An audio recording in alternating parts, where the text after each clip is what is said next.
Bismillahirrahmanirrahim. Assalamualaikum warahmatullahi wabarakatuh.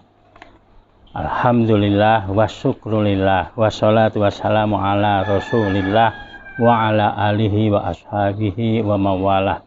Bapak-bapak, ibu-ibu, tuan-tuan dan puan-puan, saudara dan saudari sekalian, alhamdulillah kita bertemu lagi. Mudah-mudahan pertemuan kita mendapatkan manfaat dan ridho dari Allah Subhanahu wa Ta'ala. Kali ini saya akan banyak memberi nasihat, masukan-masukan untuk sahabat-sahabat, teman-teman tenaga kerja TKI ataupun TKW. Ya, tajuk ceramah kita adalah rezekiku di luar negeri. Teman-teman sekalian, barangkali ada yang belum kenal kepada saya, maka saya perkenalkan diri terlebih dahulu. Nama saya Ahmad Mukarrom Sunaryo, berasal daripada Semarang, Jawa Tengah. Merantau atau datang ke Bintulu, Bumi Sarawak ini sejak tahun 1984 dan telah menikah ataupun berumah tangga dengan orang Bintulu, memiliki 6 orang anak dan 6 orang cucu. Ini perkenalan kita, dan saya sekarang ini sebagai penasehat Forkomi, yaitu Forum Komunikasi Masyarakat Muslim Indonesia Sarawak, khasnya di Bintulu ini. Yang pertama sekali, marilah kita bersyukur, ya saudara dan saudari yang telah kerja di luar negeri dimanapun berada, tapi khasnya di Malaysia dan lebih khusus lagi yang berada di Bintulu ini.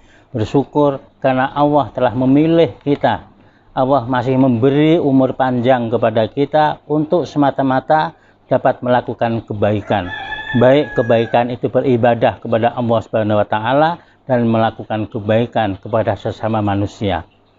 Dan untuk tuan-tuan dan puan-puan, yaitu penduduk tempatan orang Malaysia sendiri, terutama sekali orang Sarawak dan lebih khusus juga penduduk Bintulu ini, saya memohon dengan kerendahan hati supaya kita sama-sama menghargai kepada tenaga kerja, pekerja-pekerja Indonesia yang berada di sini. Mereka juga manusia seperti kita, mereka juga punya perasaan, mereka juga punya keinginan dan memiliki cita-cita dan keinginan hidup yang lebih baik. Hargailah mereka juga sesama kita, karena kita saling untung menguntungkan. Kita saling bermanfaat satu kepada yang lain, terutama yang kerja di sektor perladangan, kelapa sawit, ataupun yang ada di perkilangan, ataupun yang bekerja di rumah, ataupun yang membantu di restoran, ataupun sebagai pertukangan, dan lain sebagainya. Ya, mereka juga seperti kita, tolong mereka juga digaji, diberi bayaran sesuai dengan yang telah dijanjikan. Sayangilah mereka, karena dengan kasih sayang kita semuanya, maka mereka akan bekerja dengan baik, dengan penuh kasih sayang dan juga disiplin dan saling menguntungkan, bermanfaat satu kepada yang lain. Baik, kepada tenaga kerja TKI atau TKW, saya nasihatkan bagaimana untuk mencapai kepada kesuksesan atau berhasil. Karena pengalaman saya yang lama berada di Sarawak sini dan sering mengisi pengajian-pengajian di kilang-kilang dan teman-teman kita, maka insya Allah nasihat saya yang pertama adalah pastikan secara resmi kedatangan kita, secara legal, yaitu kita bekerja di sini, usahakan dengan datang secara resmi, karena akan memberikan ketenangan ketika kita bekerja, tidak menyalahi hukum dan lain sebagainya. Bagi saudara dan saudari yang sudah terlanjur sekarang ini berada di luar negeri atau di Sarawak atau di Bintulu ini, yang dulu masuknya tidak resmi kemungkinan, ataupun yang paspornya sudah mati, ataupun work permit ataupun izin kerjanya sudah mati, maka usahakanlah kalau pulang nanti supaya segera memperbarui atau berusaha masuk dengan cara yang resmi. Ataupun minta tolong kerjasama dengan KJRI yang berada di Kuching, bagaimana supaya dilegalkan atau diresmikan sehingga menjadi lebih baik ketika kita bekerja. Yang kedua adalah saya ingatkan tujuan kita. niat kita ketika keluar daripada rumah dahulu, ketika keluar daripada kampung halaman dulu, barangkali tujuan dan niat kita sangat baik untuk membantu dan menolong, bahkan menggembirakan orang tua kita. Ada sebagian untuk istri, anak-anak kita, ada untuk adik-adik, dan mungkin untuk diri sendiri.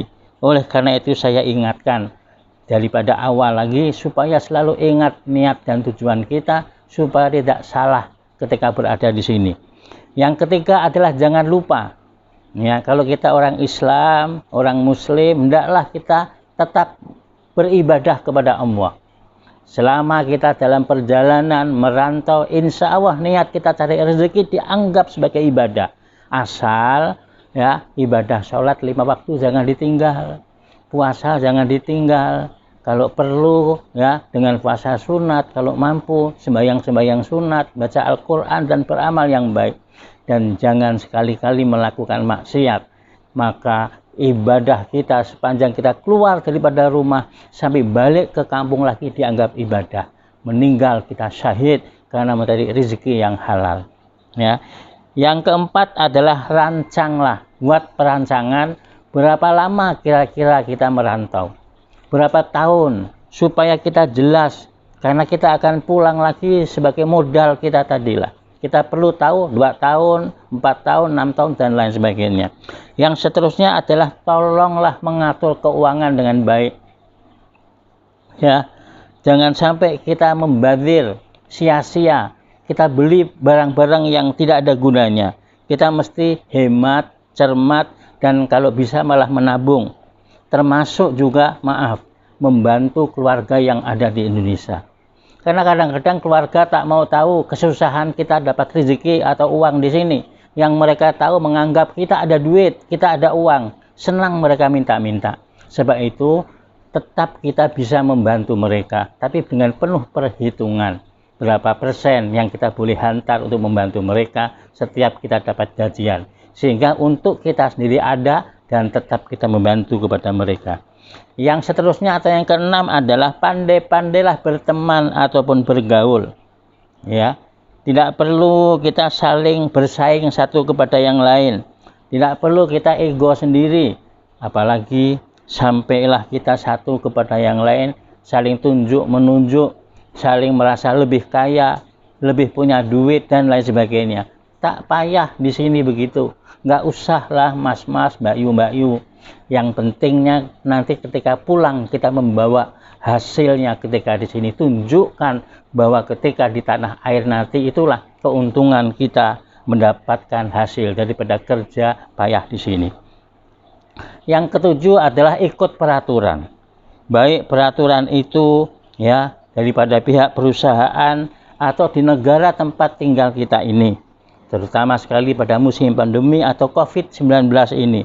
Jangan sampai melanggar, ikuti SOP dan ikuti arahan, termasuk juga arahan daripada KJRI, ya, Konsulat Jenderal Republik Indonesia yang berada di Kucing dari masa ke masa. Yang terakhir adalah berdoalah kepada Allah Subhanahu wa Ta'ala. Ingat, kita ini makhluk yang lemah, kita ini tidak punya daya upaya apapun. Semuanya daripada Allah Subhanahu wa Ta'ala. Sehat kita, senang kita, dapat kerja kita, semua daripada Allah. Sebab itu minta doa kepada Allah Subhanahu wa Ta'ala. Ya, terakhir sekali saya nasihatkan, jangan persia-siakan harapan keluarga. Jangan sia-siakan pengorbanan diri Anda. Jangan sia-siakan setiap titik keringat Anda. Ya, Anda adalah pahlawan keluarga. Anda adalah pahlawan bangsa. Untuk penutupnya, marilah kita hayati puisi untuk para tenaga kerja agar kita semangat. Tajuk puisi itu adalah Aku Pahlawan Pinggiran. Bismillahirrahmanirrahim. Aku pahlawan pinggiran. Demi orang tua, demi istri dan keluarga, aku siap berpisah sementara. Aku siap menanggung rindu berjauhan. Aku siap berkorban perasaan. Aku siap menghadapi setiap tantangan. Tenaga kerja, itulah panggilanku, itulah sebutanku, itulah gelaranku, itulah pilihanku. Bermula perjuanganku, mengurung kebebasanku, menahan keinginanku, merubah kebiasaanku, mengikut majikanku. Kawan, seringkali mereka tidak memahami, mereka tidak menghargai, mereka tidak peduli, bertindak suka hati, bahkan sering menyakiti. Tuhan, apa salahku jika takdir aku jalani di kampung sendiri, tidak kutemukan rezekiku di luar negeri? Tuhan, bukankah aku sama dengan mereka yang tiada daya dan upaya? Aku ingin menjadi pahlawan keluarga, dikenang anak keturunan, menatap masa depan, menyongsong sejuta harapan, meskipun hanya pahlawan pinggiran. Sekian, terima kasih.